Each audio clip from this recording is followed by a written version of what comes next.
ॐ नमो भगवते महासुदर्शनाय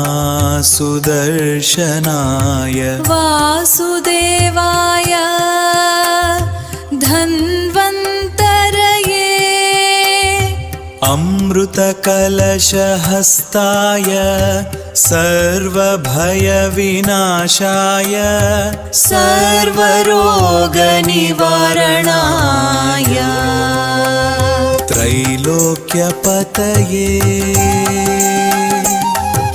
त्रैलोक्यनिधये